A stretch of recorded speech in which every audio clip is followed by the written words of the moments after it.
Okay, you're good to go, George.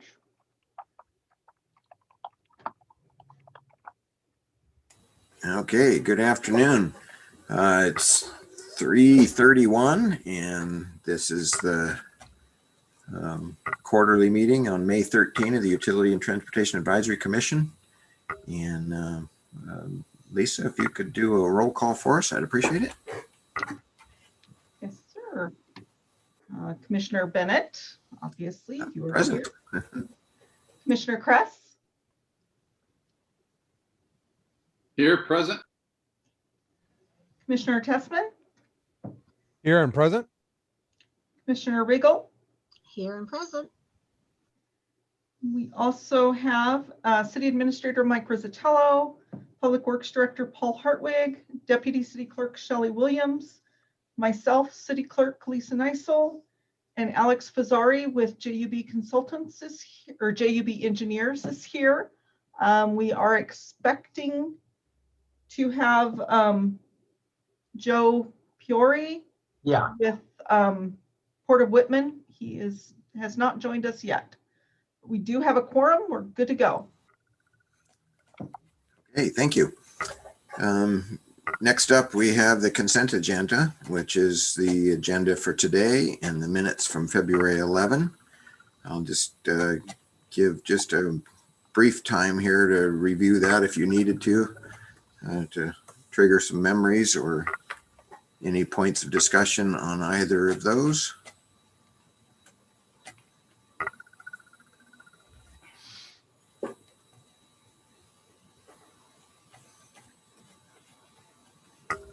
Mike, I had a question on the Cedar and Damson project. Yeah. Did that go to City Council, and what was the outcome of that?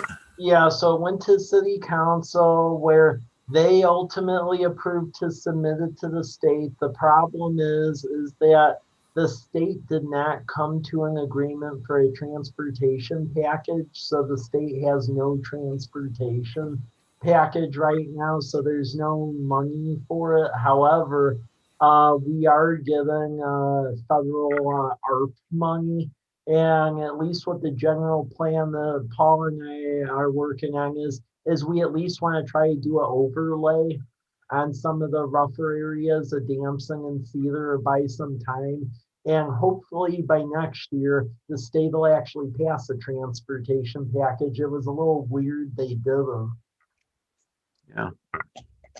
Thank you. Yeah. All right. Do we have a motion for the consent agenda? So moved. Okay. Is it moved? Is there a second?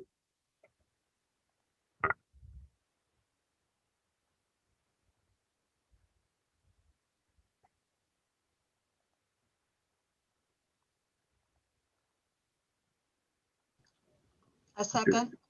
Okay, Nancy, thank you. Any further discussion or clarifications? Okay, hearing nothing else, go ahead and raise your digital hands in favor of, or your actual hand. I can.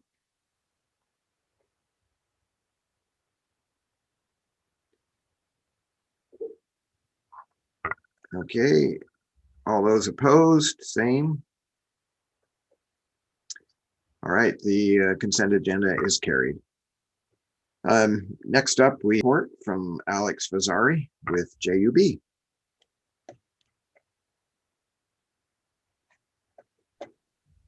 Yes, thank you. So just to have just a quick little 5-minute summary of the things that we've been working on.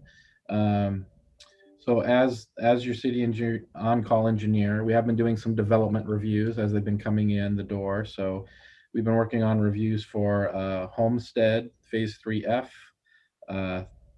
parking lot at the university, the WEC parking lot, villages at Fort Walla Walla, and then also the Thad Sermon apartment complex. So those are just some development reviews that we've been working on and reviewing on your behalf and providing comments to the developer and their engineer. Also, we did a quick review of the parking request by the university on Southwest Davis, and I see you have that here on your agenda later today to talk about a little bit on that. So we provided a little bit of review for Mike on that. And we've also been working on a water line replacement project, the 12th and Sky water main replacement project. So right now, we're just about complete with our 60% draft design and bid documents, and we'll be getting those to Paul here for review soon. And I believe the schedule there is to try and get that out to bid sometime in June or July and try and get that project completed before the end of the year. So things are going well on that. In addition, before we were named your on-call engineer, there are also several other projects that we had started with you. So I'll give you a quick update on those as well. One of them is the Southwest Sewer Project, which is under construction right now.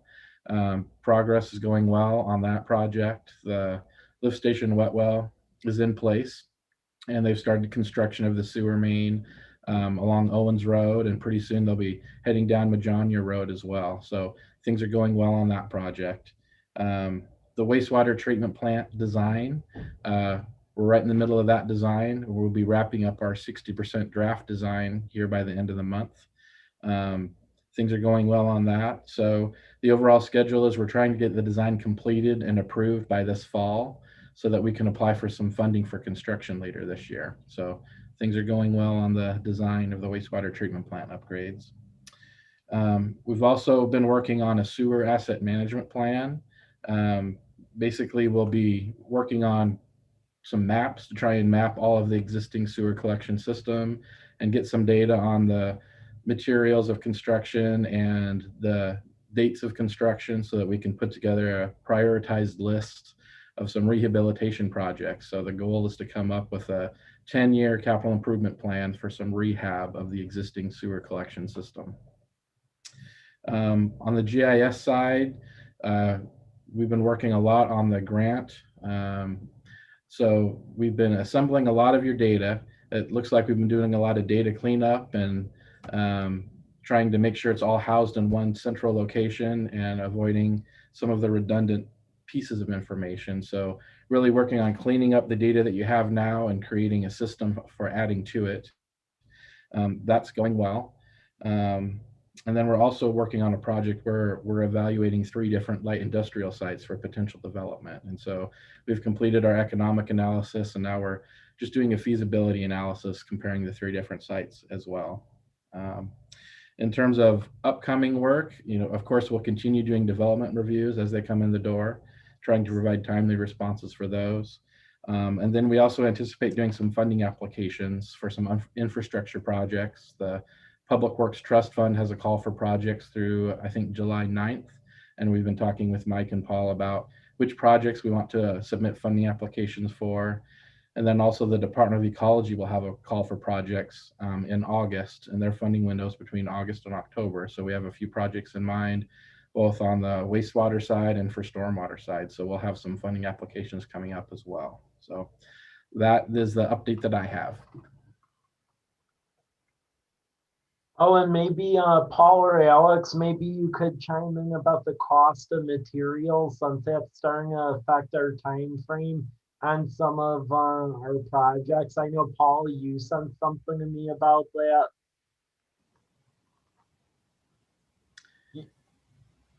Yeah, we've received an email from a supplier with all the conditions going on. PVC, ductile iron, and steel have drastically increased in price and drastically reduced in availability.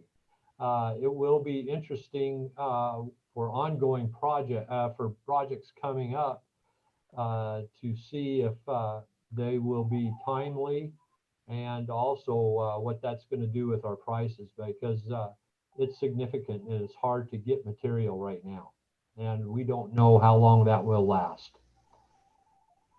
Yep. Yeah, we've been hearing the same things from the pipe suppliers and material suppliers, and we really timed the Southwest Sewer Project just perfectly to get in before the real big price increases, and also, as Paul mentioned, even being able to procure the materials at all, even at any cost. So yeah, it will be interesting when we do the 12th and Sky bid to see what kind of prices we get. I mean, if the prices are too high, we may want to consider delaying the project potentially, but we won't know till we bid. The problem is things are changing so quickly, they won't even commit to things week to week. So that's how difficult it is right now to try and find materials.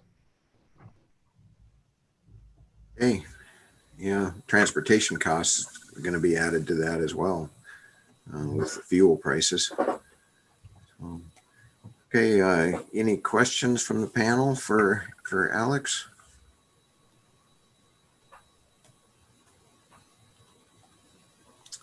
All right, well, thanks for your work, Alex, and your dedication to the city and what you're doing for us. Appreciate it. Okay, up next, we have the public owned broadband system with Administrator Rizzatello. Thanks. Lisa, Joe was supposed to join, but I'm seeing there's an attendee phone number. Could you see if that might be him?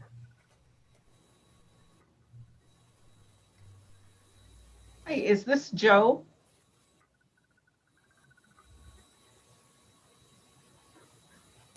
You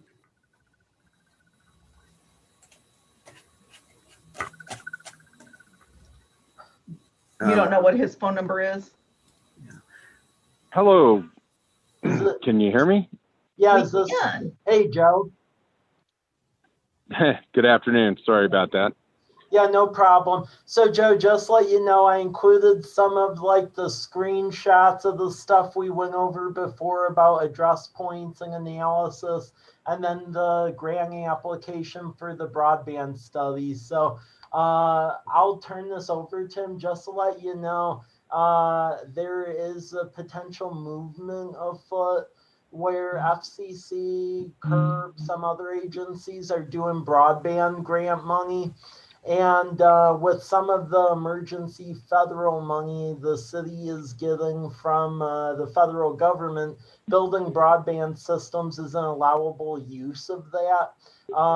Since the last time we've talked, City of Walla Walla, the county, others are on board to do this. But really, a person who has a lot of experience with this is Joe. I actually worked with him in my former life when I was the city administrator over in Colfax, because poor Whitman County runs dark fiber systems as part of their business model up there. So with that, I'll turn it over to Joe. Well, thanks, Michael. Good afternoon, everybody. Sorry about the background noise. I just got out of a ribbon cutting ceremony for a fiber to the home project in Pomeroy, Washington, where there's 4 providers competing in a small town selling services. 2 of those providers are selling a gig internet to the premise for $70 a month. So that's the kind of model that we support and the kind of projects that we design. We're working on the study through the Port of Walla Walla. They're pretty much ready to go. The first funding opportunities, the applications are due in less than 10 days, May 20th, at the Community Economic Revitalization Board. The port's aware of that.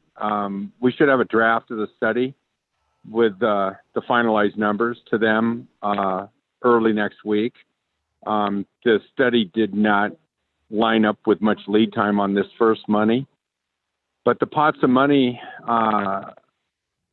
that we've identified, there's $280 million at the state competitively in the broadband office. There's $75 million between CURB and Public Works Trust Fund. Those are in rulemaking. The CURB money's ready to go, $25 million. There's $10 billion at Treasury, and that's through federal commerce, and that's in rulemaking right now. We're involved in the rulemaking on these and getting our input in. It looks right now like everything's going to be eligible for areas that don't have 125 up speed.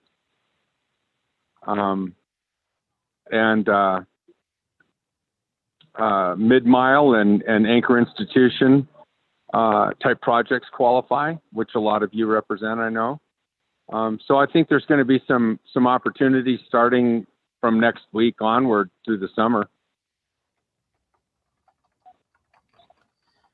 And then through the federal infrastructure bill that's passing, there is some allocations through FCC to build this kind of stuff. And our big issue here from an economic development and livability standpoint is, at least in College Place, the two providers, the main ones that serve most of town, are CenturyLink and then Charter Spectrum.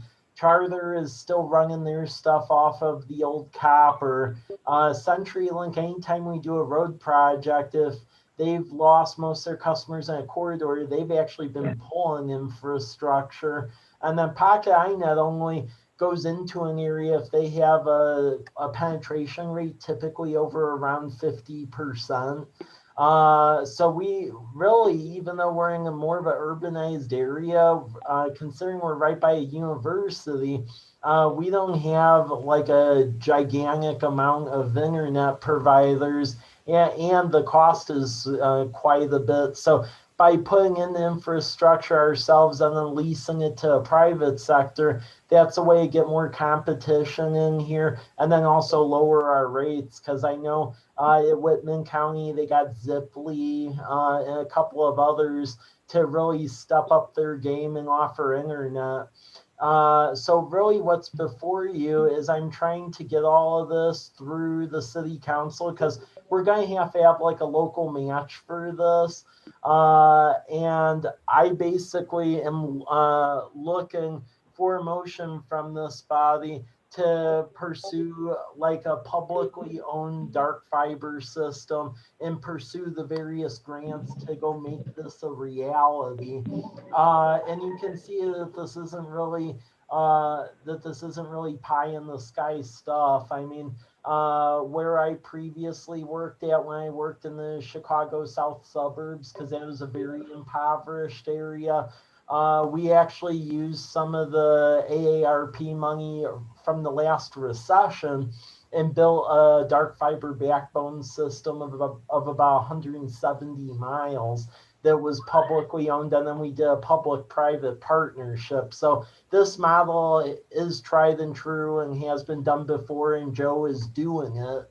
So that's really what we're looking at pursuing.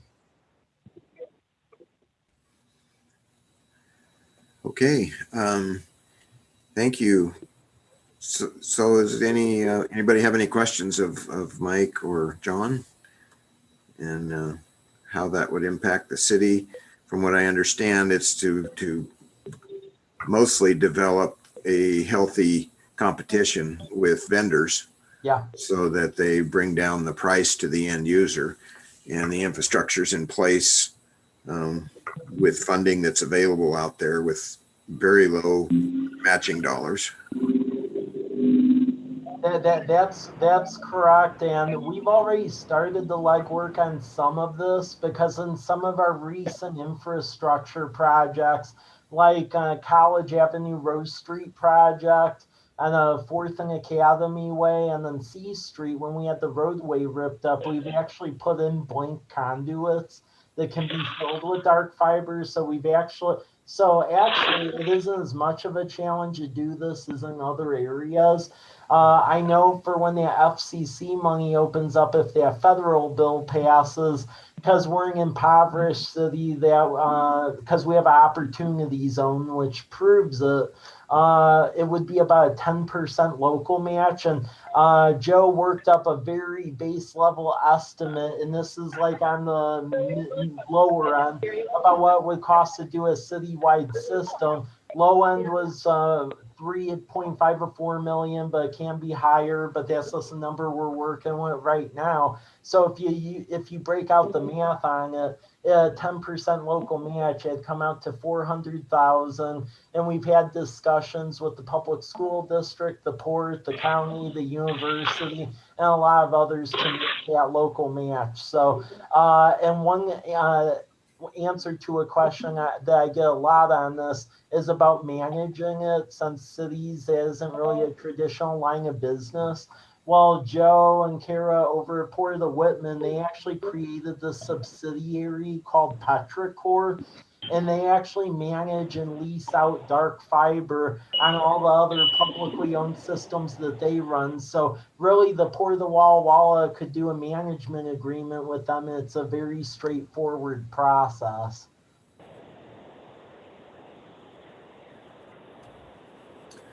All right.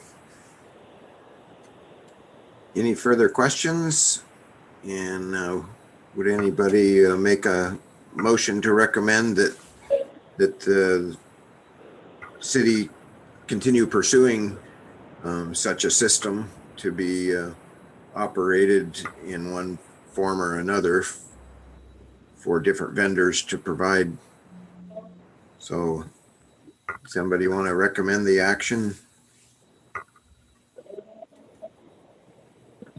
I would recommend that we continue to pursue a better understanding and consideration of this proposal.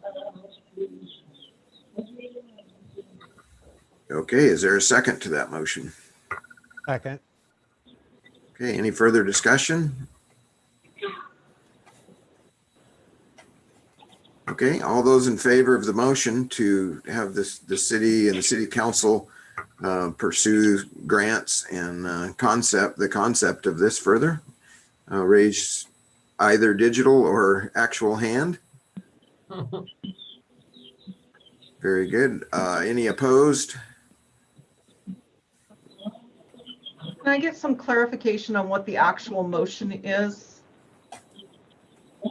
And just to let everyone know on this board, so if you look in on your board docs agenda pack under agenda item, we actually have a recommended action where if you so choose, you can just say that language and then it can be entered in the record as such, if that's what you're pursuing. I would be happy to have that language stand in place of my motion be my motion. Lisa, it was a bit drawn out, so thanks for asking about the clarification. Thank Okay, you. and Dan, you seconded it? Yes. Okay, thank you. Anything further on the language adjustment or other issues? Okay. Let's go ahead and take a vote on that recommended motion. So raise your hands. Okay, lower your hands. And any opposed? Okay, it is carried. Next, we have Transportation Improvement Plan, again by Mike. Okay, thank you. So this is really just like a state mandate pretty much, and it mirrors a plan we put out that you all adopt at the end of every fiscal year, but for some reason, the state makes us do this midway through the year. Don't ask me why, but that's like what they do.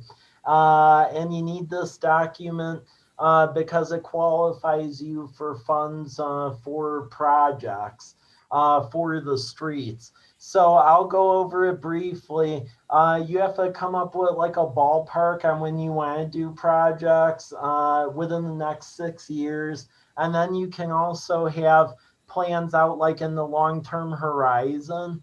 And we have essentially 3 buckets of projects. So one is a transportation improvement plan that for the most part tends to be either full corridor reconstruction or overlays of streets. As you can see, the upcoming stuff we're working on is the chip seal, which is putting the aggregate on the roads and maintaining its integrity, putting in sidewalks, which we've been trying to do through outside grant funds. Some of the immediate projects is trying to put in some safety mechanics at the C and Myra intersection, which will be paid for by Goodwill when they come into town. The 4 Bikes project, which is Southwest 4th Street. So that's continuing the cycle track along 4th from Davis to College, and then putting in pedestrian street lamps on one side of 4th Street going from College all the way to Academy Way. So making it look similar to College Avenue. And then going into, and I'm not going to read all of it, but you can see the other key projects for the next couple of years. I would say the biggest ones that we'll be writing grants for would be Magna Road. So the city just took ownership of that because that's like our new growth area.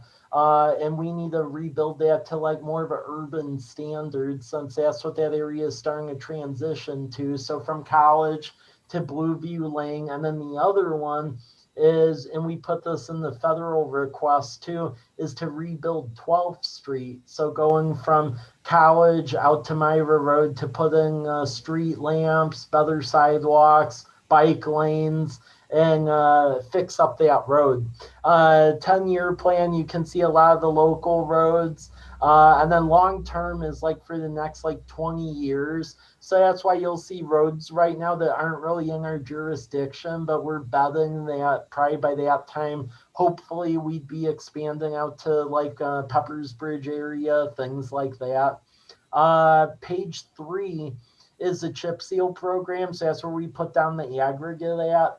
And as you can see, we do that every year because that extends the life of roads by about a decade or so. And they're listed by subdivision. So basically going into this year, we aren't putting the stuff in for this year because it's already going. This is for future funding the following year. But next year would be Harvest Meadows and the Epidician and Bliss Lane. So the subdivisions across the state highway. And then various streets in the subsequent years. And then page 4 is the sidewalk program. Now this one is very grant dependent because I think I've said this before, but we really don't have a sustainable funding source for local streets. So the federal classified ones like 12th, Magna, those qualify for state and federal grants. Our local ones like Birch Day, 8th, 10th, those are local and they qualify for no money. So we get a very meager gas tax, but it declines every year because new cars have better mileage. So we get like 60 grand a year. And then we get our REIT funds, which do the chip seal. So the sidewalks is really being driven by our success at getting grants. So that's where that comes from. But yeah, I need this approved. It looks repetitive to the capital facility plan, but the state wants it in this format because we have to submit it online through their Transportation Improvement Program, or TIP, by June. So I need, if you have any tweaks, be happy to entertain that or any questions. But otherwise, what we're really looking for is what's in the recommended action if it is to your favor. Okay, thank you, Michael. Do we have a motion as highlighted to recommend this 6-year transportation plan? I move that we recommend the 6-year transportation improvement plan as stated in the recommended action. Okay, thank you. Is there a second? Second. Okay, any further discussion? All right, after having a first and a second, please, those in favor of the motion, please raise your hand. Okay, lower your hand. And all opposed. And it is carried. Okay, next we have a Birch and Whitman crosswalk. Okay, thank you. So just to let you know, one of the things since we've created this commission over about a year ago is we're trying to be a little more formalized when we do any changes to our active transportation network, where we bring it to this body first, and then if this body agrees with it, it goes to city council. One of the things we're also starting to do as well, because in the first street where we were dealing with some changes to street markings, there was a little bit of a debate about people being aware of it. So what we do now is we try to do a recommendation through either police, public works, or the engineer on record, JUB. And then we put out a public notice sign near where this improvement will be, so people are aware that it could occur. So that way, as it's being considered, there really can't be a claim like, hey, I didn't know about it, because it's being advertised both at this meeting and then when it goes to council. So with this first one, we end up getting a complaint by a resident where they walk their kids to Davis School. And I've seen it myself, but a lot of residents tend to cross over at Birch as opposed to Ash. And Ash is marked as a crosswalk, but for some reason that really didn't occur at Birch and Whitman. So this would just be putting the marked crosswalks over at Birch and Whitman.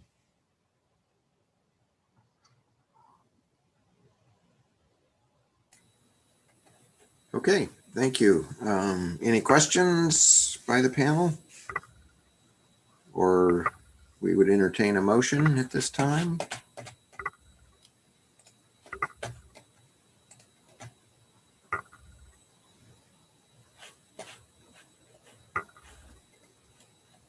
Move that we do this project. Second.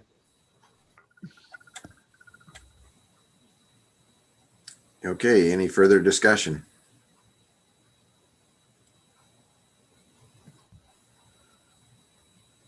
All right, all in favor of doing this project as stated in the recommended action? Go ahead and raise your hand.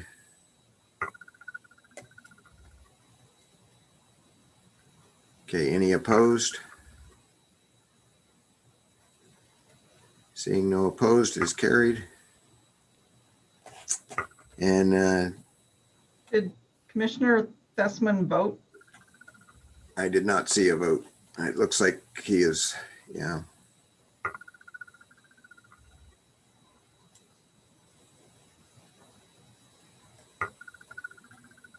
Commissioner Thesman, did you vote, or do you vote yea or nay, or are you abstaining for some reason? No.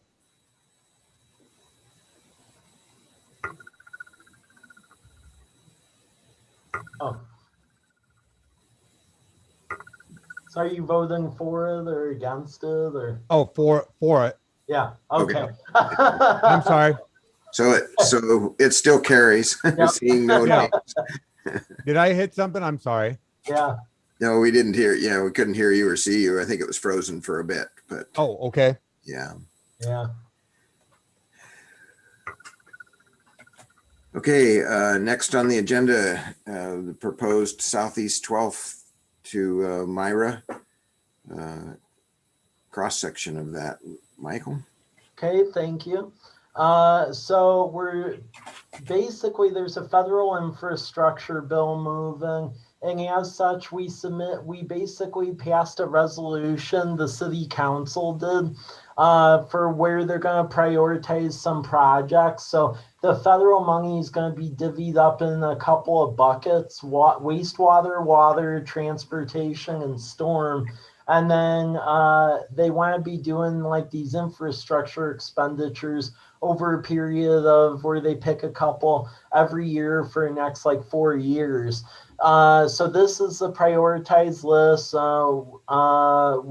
and you can see it here. The key thing though that the feds want to see, especially with the transportation projects, is they want an adapted cross section. So what will the street look like?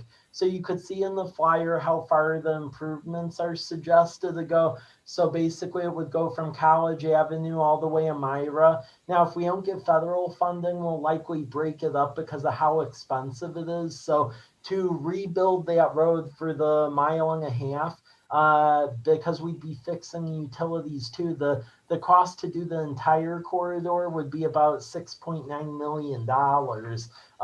If we do it in 2 segments, then it divides it pretty close to half. Going back to essentially the cross section that we all need you to make a motion on, as you can see here, the recommendation would be we put the sidewalks in. It's very similar how they are now, except it would actually be new sidewalk. And then we do 2 bike lanes, so 1 on each side, 2 travel lanes, and then we have parallel parking on one side of the street. And that is what you see before you, because we'll need to turn this into the feds for it to be really contemplated for the grant funding.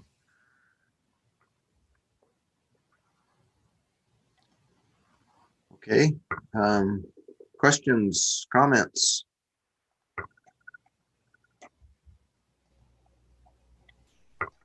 Mike, I have, kind of as far as the detail of a full cross section, would it be okay to make a motion to recommend the dimensional layout? As I know,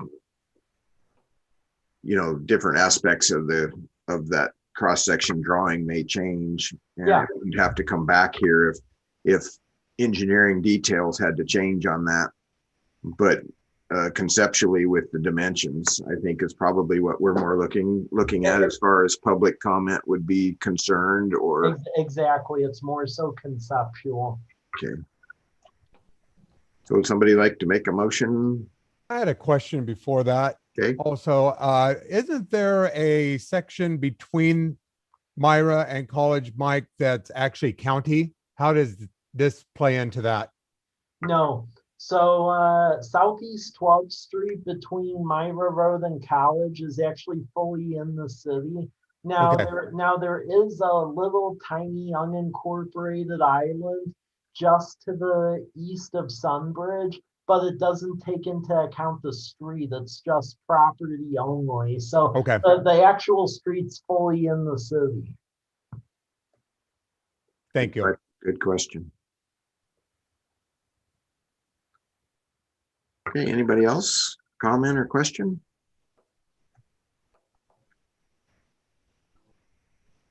Do we have somebody that would like to make a motion?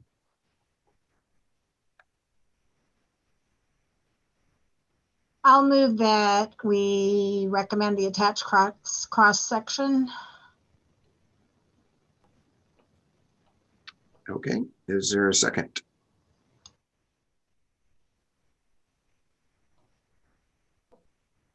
Second.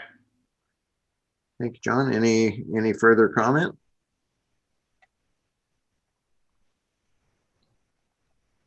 All right, all those in favor to the motion to recommend the attached cross section to the city council. Dan, question?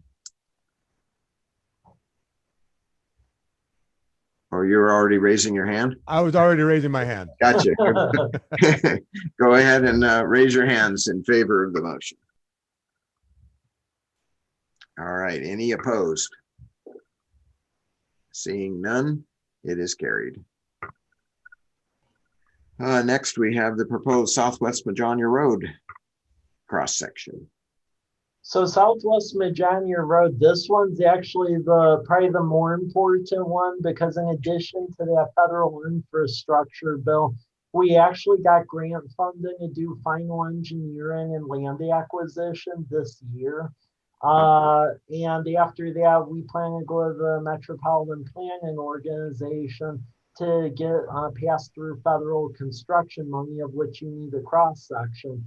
So Magna Road, if you look at the flyer, that didn't used to be in the city, and now it is. We annexed it in last year, since all of the property south of it's going to be that big future development. So Magna was brought in last year. It was a county road, and if you bike it or drive it, it's a very narrow agricultural road. and we really want to up it to more of like an urban standard. And this is a road that's actually on the Blue Mountain Regional Trails plan. So I mean, it's important that it has the bike infrastructure. So if you see the cross section, this road doesn't have parking on it to begin with because it was so narrow. A lot of the homes on there have like pretty long driveways, and the right of way waffles in places. Like the eastern end of it, we probably have enough right of way, but near where it curves to the south, near the western end, we're probably going to have to buy right of way because it narrows. The general concept is that we do two 6-foot sidewalks. We do a planting strip on both sides. So with grass, trees, things of that nature. We do 6-foot bike lanes on both sides. We do the 12-foot travel lanes. And then the 11-foot turn lane in the middle, we only put that in at key intersections if needed, and really along that entire corridor. The only existing intersection is basically at Magna Place. Well, I'm trying to remember the name of that. I think I may have gotten my names messed up. But it's actually Summit Place, not Magna Place. So there is a road called Summit Place where we may want to consider a turn lane, but really turn lanes may be brought in as the stuff to the south develops. But we don't really see a need for a continuous middle turn lane, just in analyzing the traffic volumes that go out there. But this project is likely going to move a lot quicker than 12th Street just because of the MPO money. And then also the that is one of our only areas to develop in town to the south of it.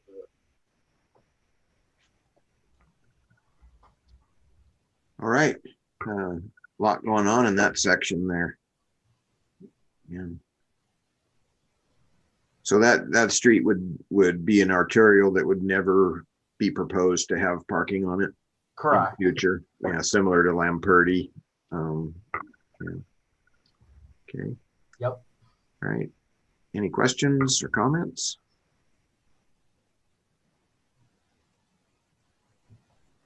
Okay. Would a commissioner like to make a motion?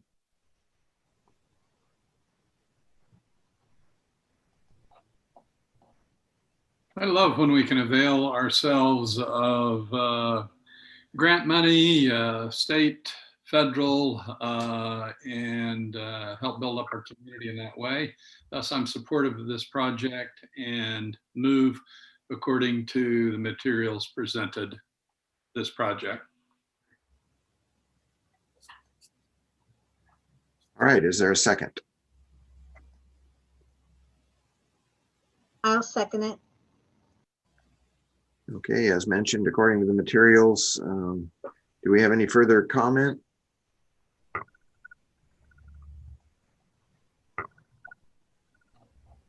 All those in favor of the motion to recommend this to the city council as the materials are proposed, raise your hand. And all opposed? Same. Seeing none, it's carried. All right, now we have some reports, and Mike, go ahead with those. Okay. This first one is having to do with the American Rescue Plan money. So I just thought I would make you aware of that. That passed a couple of months ago, and it took Department of Treasury quite a while to do some rule making with it, and now they have. So these are some of the rules by which this money can be spent. Because of the size of the community, we aren't going to be getting a direct allocation from the Department of Treasury. So for communities under 50,000 population or counties under 100,000 population, the money is actually going to pass through the state, and the Office of Financial Management is going to send it out, and it's going to be in 2 increments, where 50% of it I would expect likely by July or August or so, and then the other 50% will be in January. So I'm just trying to let you know what it can be used for. So it can be used for really anything tied to the public health emergency. It can you can use it for small business assistance, replacing lost revenue for the city, some premium pay for police and fire. You can invest in infrastructure, so we can use it for water and sewer projects, and then you can also use it for the broadband infrastructure as well. So I'm just bringing this up to your attention to start thinking if there's certain things that you may want to be prioritizing or recommending prioritization for. Be thinking about that for our next meeting. I'll tell you some things that are percolating to the top here is we are examining using some of this money to buy a replacement fire engine because our engine is due soon and we were going to have to take out a significant bond issue for it. So if we can mitigate that, that would be a good thing. And then also dealing with maybe overlaying some of the beat up roads that we had to delay because of the state transportation package not coming through. So basically dealing with Cedar Street between A and C because the northern part of that leaves something to be desired. And then certain areas of Damson. And then for any gaps we have with Lions Park, because that is a form of infrastructure. And just to let this body know, we did land over roughly $1.4 million across 3 grants to do a full renovation of Lions Park. So the thing is because of the cost of construction and equipment and materials, we are expecting essentially a cost escalation because of how big of a project that is. But with Lions Park, I mean, we're planning to put a splash pad, multi-use field, separate the pond from the creek so it no longer silting, and actually put new playground equipment. It's going to be significant. So that we do think there'll be certain revenue gaps there. So we did get over 1.4 million in grants from the state though. So I mean, that's a good start for doing that project, but those are just some of the things. I want to put this rulemaking out there though, because when we're looking at how to parse out this money, we'll be running recommendations, at least on the utility element of this through you all.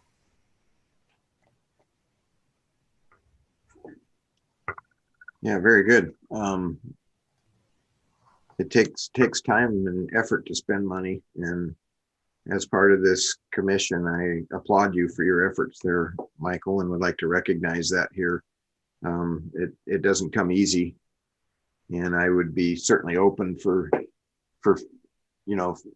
future for for city staff to put these recommendations together for us, for us to consider. Yeah, that's excellent work. Thank you. Yeah. And That's the first I've heard of the Lions Park thing, and that's amazing. That's wonderful. I just think there's going to be a significant cost escalator to that, because when we started planning the improvements about 2 years ago, it was we thought it was going to be about $2 million, but because of the extreme lack of supplies and in general, just competition, because there aren't that many contractors out there with how busy everyone is. I mean, the latest estimates I've seen is the full cost of what we want to do out there is likely going to end up between $2.5 and $3 million. So. all right. Thank you. And on to the Public Works Director recruitment.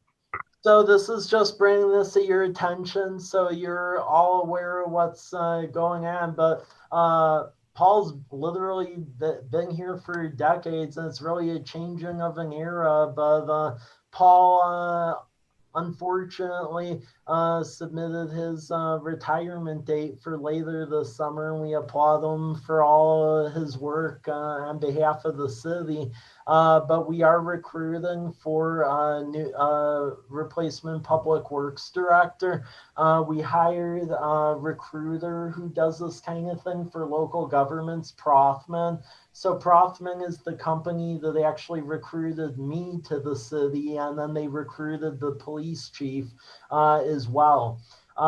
So you can see the profile they developed, and they're going to come up with their first list of candidates, and they'll handle the first round of interviews. But as we get into the later round of interviews, they typically do panels with both staff, other public works practitioners in the area, and then community members.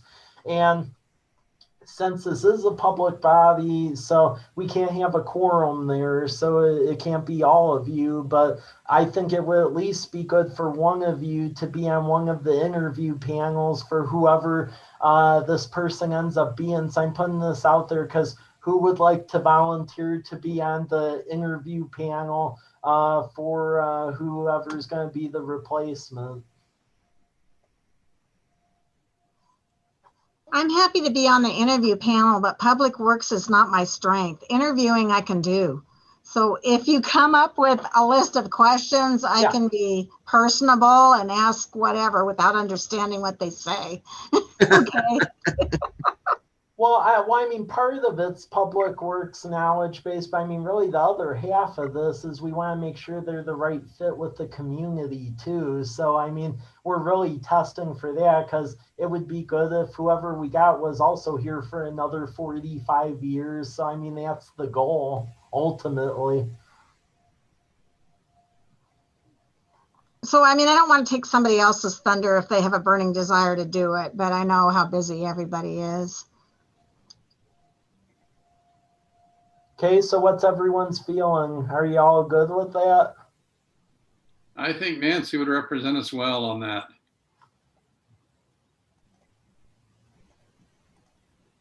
And Paul, are you planning to help interview too, please? I don't know what the process it will be. So that may be uncomfortable for people if I'm there, but if they want me there, I can be there. We've never found that. We've always found that it was a great thing to have the outgoing person involved because you know the job better than anybody. Yep. Yeah, and keep in mind, we haven't really established the panel process yet because they've only closed up the initial review actually last Friday. So the recruiter is evaluating what they got, and then the recruiter themselves are going to do the first interviews to make sure that what was turned in was actually legitimate, and then it'll move forward. So. Okay, well, thank you, Nancy, for your interest in that. And I think by consensus from the group, we'd be happy to have you do that if that works out with the process.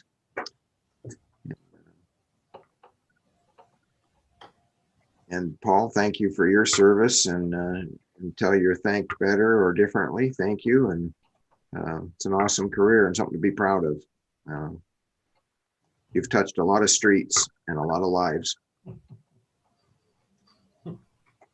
Okay, Michael, next agenda item is the Southwest Davis and 4th Street parking change.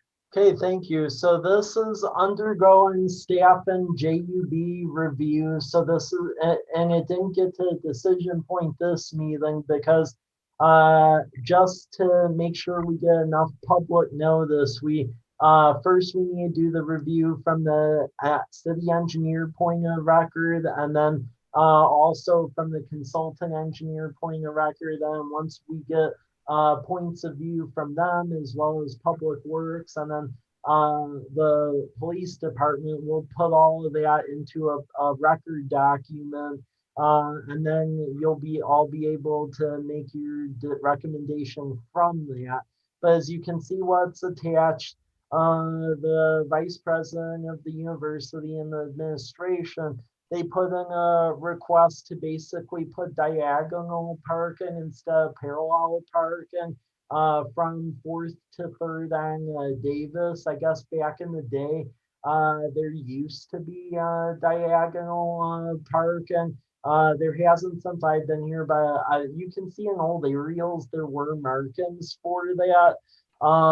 And that's really what it is, to put diagonal parking back. So next time we meet, we'll have the testimony from everyone all put together, and then you can make your decision based on that. But we're just making sure with all of these traffic changes that we allow enough time where we put out where we're able to do the review and then the appropriate public notices. So that's what this one is. I just wanted to make sure you had an awareness for it. Okay, thank you. And proposed water conservation program. Thank you. So a lot of cities in Eastern Washington do this. We haven't done this, but I think it is something to consider. So when you do a water system program, one of the things that the state mandates is you have like a water conservation goal. And some of how we've dealt with it is making sure that our water loss is fairly mitigated. So, I mean, our water losses, we have a very tight system here. I mean, our issue for a long time was the fact that our wells weren't doing so great, but now we're starting to recover on the wells. So I'm bringing this is also a recommendation on something that actually we used when I was in Colfax, and then Pullman and Masco do the same thing. They're part of this like water conservation commission called the Palouse Basin Aquifer Committee. And some of what they do to work toward mitigating water loss is at public events and in general, they'll offer like bathroom faucet aerators, proper sprinklers that constrict water, various things that constrict water to try to help with water conservation. That's important here because we do have a declining aquifer. I mean, there's more people moving here. It declines every year. I mean, some of the things that I get a little personally concerned about is just, I know when I was in Colfax, they tend to freak out anytime the aquifer went down like a couple inches. And I mean, over here, it ends up being a foot and there isn't that same amount of urgency. So I think it's something to look into. So before you, I just ended up getting a quote from a company that wholesales the shower heads and aerators and things like that. Both City of Pullman, Washington and Masco use this company. So you'll see that in there as far as what the cost of it is. There's a product estimate there. And then I also worked up a spreadsheet based on essentially the mathematics of the City of Pullman and the Masco plan, but then I scaled it down based on our percentage size of square mileage and population mass, what I believed it would cost to scale it down for our area. So basically, you can see this right here, just factoring in inflation and everything else. It would boil down to offer all of this a cost of about $11,000 a year and $21. I mean, if we were to offer some of these like fixtures and stuff for the residents, that gets factored into as you're doing the rate making for the water utility. But it's another way to encourage water conservation. I know when I was working in Colfax, Pullman, and Masco, it was successful there, and they did see continued declines in their water usage. So I would just like you to review this. Let me know if you have any thoughts or anything, and this will come back to you at a later meeting. Well, that's pretty darned amazing. I like it. Have you ever considered partnering with Arendra and her agency? I've not really talked with her about that. I could. I mean, I basically been working through all the stuff that I had at my disposal when I worked in Colfax, because I worked quite a bit with PBAC. Well, I know that, what do they call it? Sustainable living. They do a lot of work on making homes energy efficient and everything. I don't know if they do any work on conserving water. So But yeah, that- this is us one step toward our water conservation, but not to detract from our existing system, because I mean our water loss is fairly tight. Like what, Paul, what is our water loss in our system? Around 3 to 5%. You know, you look at Walla Walla and they're up to 20% oh my loss. goodness. You know, they may have reduced it here recently, but yeah, we're a tight system. So yeah, this is just another step toward conservation. Well, you did a great job. That's amazing. Thanks. I think that the citizens, a lot of us would just choose to do that because it's the right thing to do if we put that out there. Mm-hmm.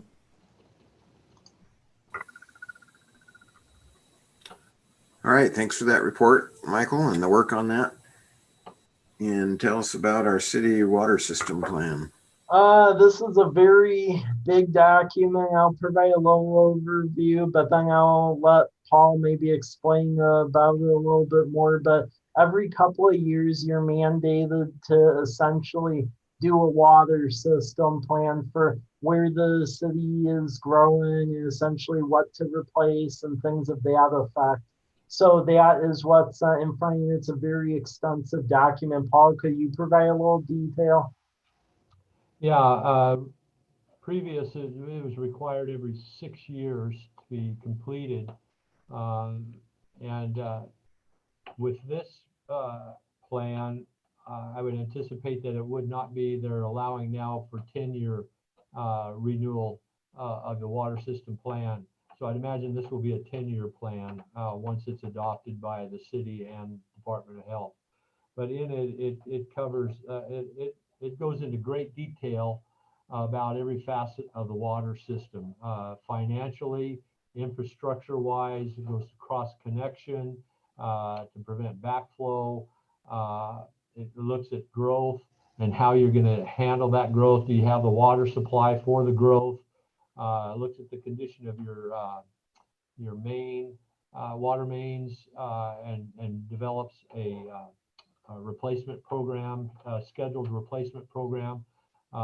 Details your storage. Do you have enough storage? Do you have the proper type of storage? Do you have the fire flow capacity?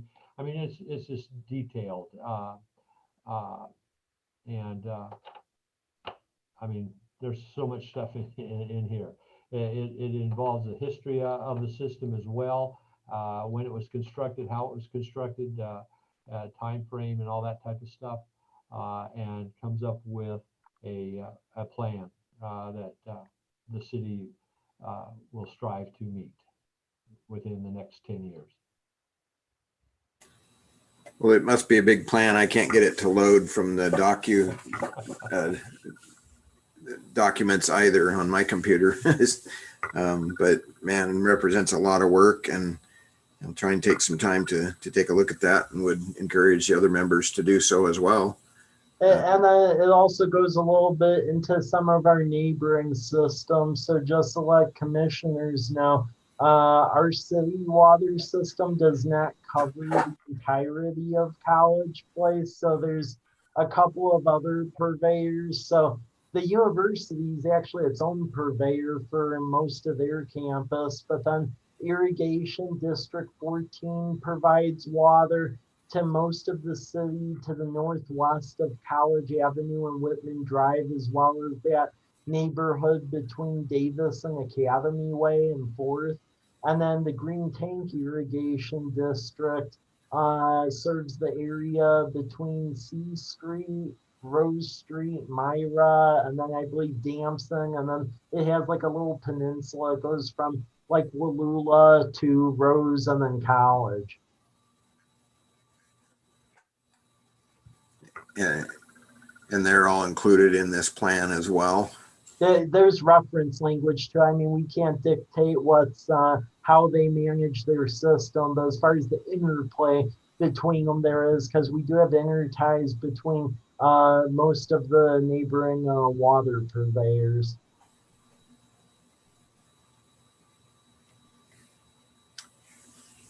Okay, any questions or comments?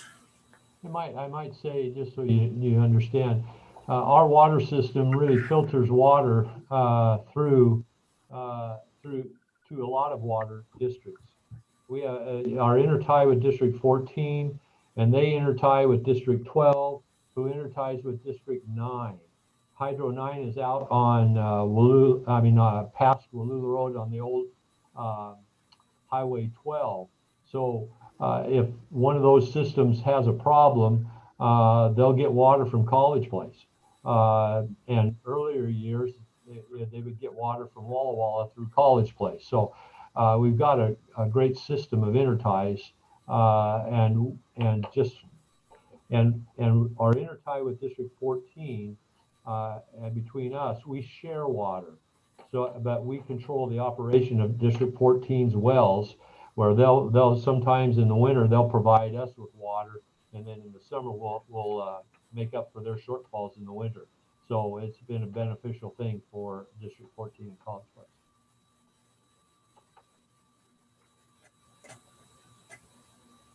So yeah, I would say please review it for the next meeting, because I mean, really, this is the guiding document that will guide the pretty much how we run our water system, and then also our retail service area, which means like where we're allowed to sell water to. That's all guided by this document.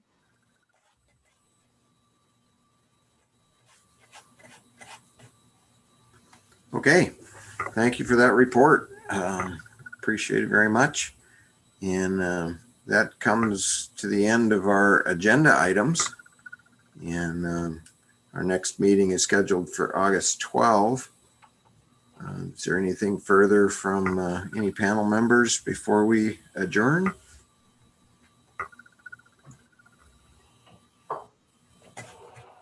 Okay, seeing nothing further, and the agenda items have all been taken care of. Meeting is now adjourned.